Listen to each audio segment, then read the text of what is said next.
saying all the right things, trying to elevate his level of play. And remember, up until this past weekend, we did think there was a legitimate argument that he should have been higher on the depth chart than Dillon Gabriel because he performed better against Carolina than Dillon Gabriel had performed in the preseason game against the Eagles. It's just that obviously he nosedived over this last week, and so the tenor of the conversation. Is Shedeur Sanders the future of Cleveland football or just a convenient cash cow? That's the question lighting up sports talk shows, Reddit threads, and football Twitter right now. Because no matter where you stand on his abilities, one thing's become crystal clear. Something isn't adding up in how the Browns are handling their so-called next big thing. The team says they believe in him. Coaches praise his work ethic. Analysts rave about his potential. And fans? They've practically built a movement around his name. But if all that's true, then why does Sanders keep sliding backward in the quarterback depth chart, while less hyped names like Bailey Zappe are stepping in out of nowhere? It's not just a roster move. It's a message. One that says we're not all in on Shedeur.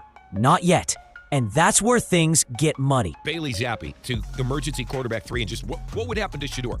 Where would he be? He'd just be inactive. Okay. If that's the plan, then just let the kid go. Or are you trying to still make money off his jersey?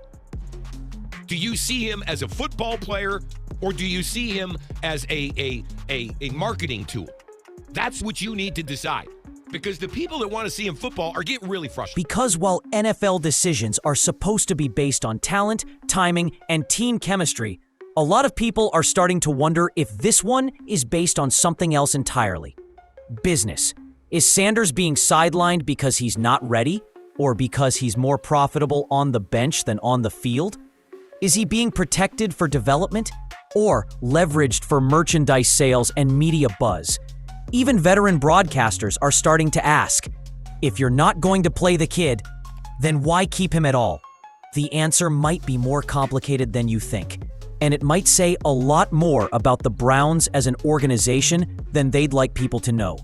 Because when a player like Shedeur Sanders gets caught between performance and profit, it's not just his career on the line. It's the credibility of the entire franchise. And what happens next could change everything. Bailey Zappe to emergency quarterback 3, and just what would happen to Shedeur? Where would he be? He'd just be inactive. Okay. If that's the plan, then just let the kid go. Or are you trying to still make money off his jersey? Do you see him as a football player? The moment Bailey Zappe's name hit the Browns roster sheet, everything shifted. On paper, it looked like a harmless depth move, just a team covering its bases. But for people paying attention, especially fans of Shedeur Sanders, it felt like something else entirely. Zappe wasn't just another name. He was another obstacle. The Browns already had 3 quarterbacks in rotation. So signing a 4th? That wasn't business as usual. It was a statement. And that statement hit Sanders hardest. Almost instantly, voices in the media began to question the move. Tony Rizzo didn't hold back, saying what many were afraid to. If the plan is just to keep Shedeur inactive, let the kid go. Don't stall his career while you sell merch with his name on it. That lit a fuse. The conversation suddenly shifted from football to intentions. Are the Browns holding on to Sanders because they see a future in him, or because his last name sells jerseys? Is he part of the plan, or just part of the product? Do you see him as a football player, or do you see him as a marketing tool? That's what you need to decide. Because the people that want to see him football are getting really frustrated. Zappe's addition turned into more than a roster update. It became a litmus test of how the Browns truly view Sanders. And for a lot of people, the move said one thing loud and clear. They're not fully sold on him. But here's where it gets interesting. Some insiders believe Zappe wasn't brought in to sideline Sanders, but to replace someone else entirely. A quiet storm was already forming around Dillon Gabriel, and Zappe's presence might be the first real sign of a brewing quarterback shakeup. Because if Gabriel's on the trade block, then everything we think we know about the Browns' QB room is about to get turned upside down. At this point, the question no longer feels unreasonable. It feels necessary. Are the Browns developing a quarterback or protecting an investment? Because whatever you think about Shedeur Sanders' skill set, one thing's undeniable. He brings eyes, clicks, and money. A lot of it. His name trends. His jersey sells. I like the fact that they have him there. I think he'll be good in practice. He'll be good for some of those younger guys in helping them to prepare for a game and whatnot. And His highlights go viral.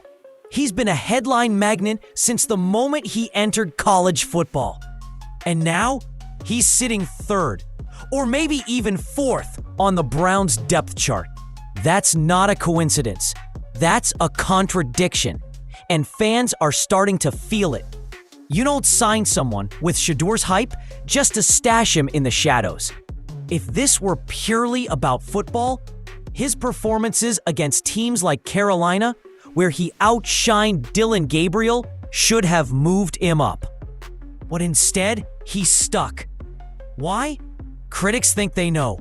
Rizzo thought it too, saying it plain and simple. Do you see Shedeur Sanders as a football player or a marketing tool? Because if it's the latter, the Browns might not want to risk anything that could dent his brand appeal. Keeping him on the bench protects the mystery, the potential, the merchandise, but it also robs fans of real answers. Is he worth the hype or just hype itself? Kind of weird, but this is one of the natural and foreseeable byproducts of drafting him.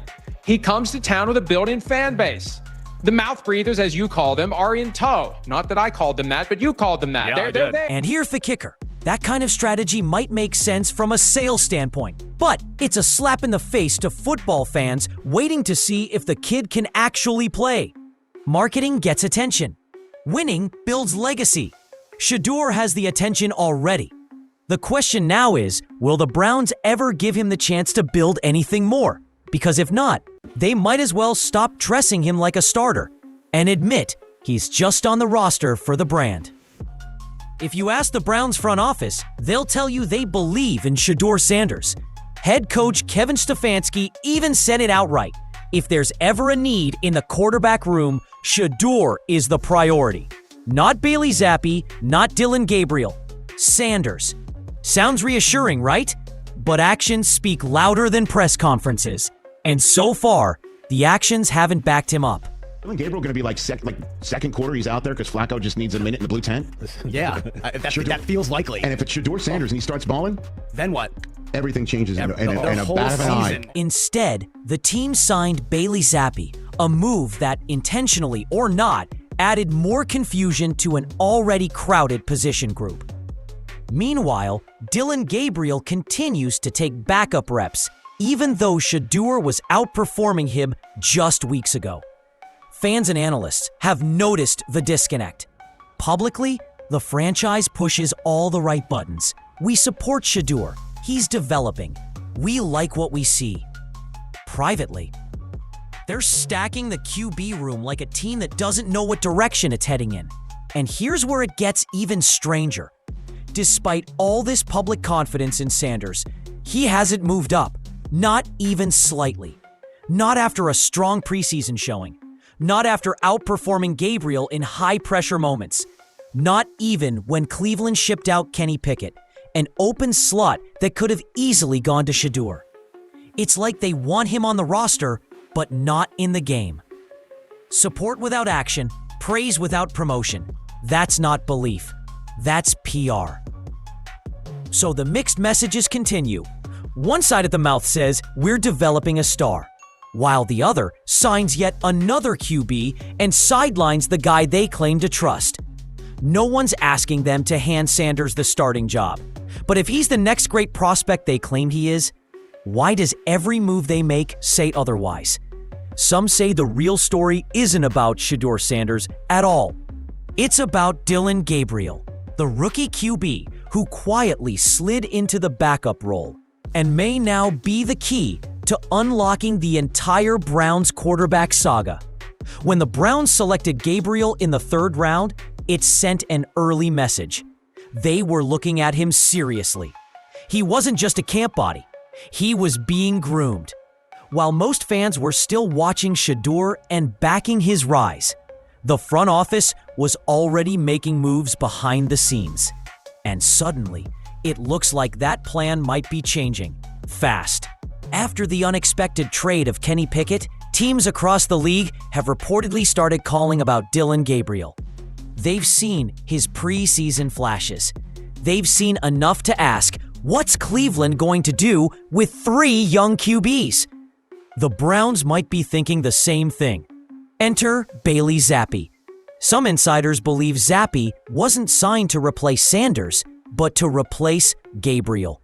He's experienced, affordable, and doesn't threaten fan loyalty. He's a perfect transitional piece if Gabriel gets traded, and that's where Shedeur's moment could finally come. If Gabriel's gone, the door swings wide open. Suddenly, Sanders isn't stuck. He's next in line. He's no longer a third-string mystery. He's the guy one play away from taking over. But even then, it's not guaranteed. Because if the Browns do trade Gabriel and still hesitate to promote Sanders, then people will know. This isn't about depth charts or competition anymore. It's something deeper. And that's when the rumors about hidden agendas, jersey sales, and internal politics start to feel a lot less like conspiracy and a lot more like strategy. The Browns might be dodging questions, but the analysts, they're not pulling punches. Tony Rizzo kicked things off when he flat out said, Shedeur Sanders is the better quarterback compared to Dillon Gabriel. No filters, no spin, just a direct hit. And that opinion isn't isolated. Stephen A. Smith jumped in too, acknowledging what fans had already seen. Up until a single off game, Sanders was outperforming Gabriel. More composure, better communication, stronger field presence. Even Smith, known for cutting through hype, admitted Sanders was showing the kind of upside that should have moved him up the chart. Then came Mike Florio, veteran NFL analyst, known for spotting politics in personnel decisions. He offered a different take. Gabriel may be on the trading block, and that's why the Browns brought in Bailey Zappe. But Florio also dropped something subtle and explosive. The Browns can't trade Sanders. Why? Because the backlash would be instant and massive. He's too well known, too liked. The fan loyalty is baked in. That makes him both untouchable and unusable. Florio hinted this is exactly why the Browns are treading so lightly. They can't risk upsetting fans, so instead, they just keep Sanders in limbo. Other analysts agree. This isn't about competition anymore. It's about narrative control. Create the illusion of depth and development, but keep the known name parked safely out of controversy or consequence. It's a delicate PR game. But here's the problem. Everyone's noticing. From the beat reporters to national media to former players watching from the sidelines, the story's starting to unravel. The only question left is, how much longer will the Browns play defense off the field before they finally let Sanders play on it? For weeks, Shedeur Sanders was gaining momentum. His performance against Carolina turned heads. His chemistry with younger players was building. He was saying all the right things, putting in the reps, staying focused. By all accounts, he was creeping ahead of Dillon Gabriel on the depth chart. Then, one off game. A single subpar showing in the preseason, and suddenly, everything changed. The buzz stopped. The reps slowed. The media narrative shifted. Just like that, Sanders was back behind Gabriel, and Bailey Zappe was wearing the headset. So what happened? To some, it was just a rookie learning curve, growing pains that every new QB goes through in the league. But to others, this felt strategic, like the Browns were waiting for a moment to justify benching Sanders, and the underwhelming performance gave them cover. Because let's be honest, Gabriel struggled in preseason too, yet he wasn't pulled back. He wasn't publicly shuffled down the ranks. Only Sanders faced that reset. Stephen A. Smith called it out, saying that one setback shouldn't have erased everything Sanders had built. And fans agreed. One game doesn't define a quarterback, unless someone wants it to. The question now is whether that off night was blown out of proportion to stall Sanders' rise, cool public pressure, and realign the Browns' narrative on their own terms. Was it just football? Or was it a controlled stumble? Regardless of the motive, the result was the same. Shedeur went from being in the mix to back in the shadows. But this story isn't over, because if it really was just a setback, then the next opportunity is coming fast. And Sanders will have only one shot to prove it wasn't him who failed. It was the system that did. If the Browns expected their quiet handling of Shedeur Sanders to go unnoticed, they were dead wrong. The fans are watching, and they're not quiet. Message boards, live stream chats, social media, everywhere you look, there's one common thread. Play Shedeur or let him go. They're tired of the half promises, the cryptic pressers, and the fourth string limbo. This isn't just about football anymore. It's about fairness. To many, Shedeur represents more than just a young prospect. He's the underdog with superstar blood. The athlete who didn't ask for attention, he earned it. And right now, they're watching a player capable of making a difference get overlooked again and again, while others with less upside get promoted or protected. They're voicing one thing loud and clear. We didn't show up to buy jerseys. We showed up to watch him play. Even local media figures echo the frustration. Rizzo said it simply. If you're not going to use the kid, release him. Let him chase a real opportunity. Analysts aren't usually this blunt, but this isn't a typical situation. The Browns are now walking a tight line. If they push Shedeur too far down the chart without reason, they risk a full-blown backlash from the very fan base they've been leaning on to sell hope, tickets, and TV ratings. Because when a franchise builds a narrative around a player and then benches him without explanation, people notice, people question, and eventually people turn. Right now, fans aren't asking for miracles. They're asking for a shot, a few snaps, a fair shot to see what Shedeur can actually do when the lights are bright and the pressure's real. And if the Browns don't deliver soon, they may lose more than a quarterback. They might lose the trust of their most loyal supporters. Behind all the stats and speculation lies a question the Browns can't afford to ignore. Are they building a winning franchise or fumbling one of the most high-potential stories in football today? Because this saga isn't just about Shedeur Sanders being benched. It's about how he's being managed. It's about what kind of culture the Browns are creating and what message they're sending to future talent watching from the outside. Let's be real. If one of the most recognized young quarterbacks in the league, backed by performance, work ethic, and a growing fan base, can't even get reps, what does that say to other up-and-comers? What does it say about opportunity, about merit, about trust? Right now, Cleveland's front office has a choice. Double down on hiding behind depth and development, or recognize the moment for what it really is, a test. Not just of Shedeur's resilience, but of the team's integrity. Because the longer he sits in limbo, the more this decision looks like a fumble, and the more momentum the backlash builds. And in today's NFL, image matters, loyalty matters. Fans don't just cheer teams anymore. They invest in narratives. They bet on players they believe in. They expect growth to be rewarded, not buried behind politics and PR strategy. If the Browns are keeping Shedeur around simply to protect ticket sales or avoid bad press, the move isn't cautious, it's cowardly. Because eventually, people stop buying the excuses. They stop believing in the process. And they start believing the team never meant to let him play at all. This isn't just about protecting a quarterback. It's about protecting the future of a franchise that's running out of excuses. In the end, this isn't just a quarterback controversy, it's a credibility crisis. The Browns are sitting on a player with electric potential, undeniable fan support, and flashes of true leadership. And yet, with every week that passes, they seem more committed to managing the narrative than giving Shedeur Sanders a real shot. They've praised his progress while benching him. They've called him a priority while signing more backups.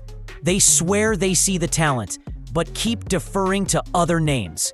So which is it? You can't talk about building for the future while refusing to test your future on the field. You can't call someone a potential leader and never let them lead. And if you're holding on to a player just to sell jerseys, just admit it, because fans aren't blind to the business anymore. Shedeur isn't asking to skip the line. He's not demanding to be handed the keys.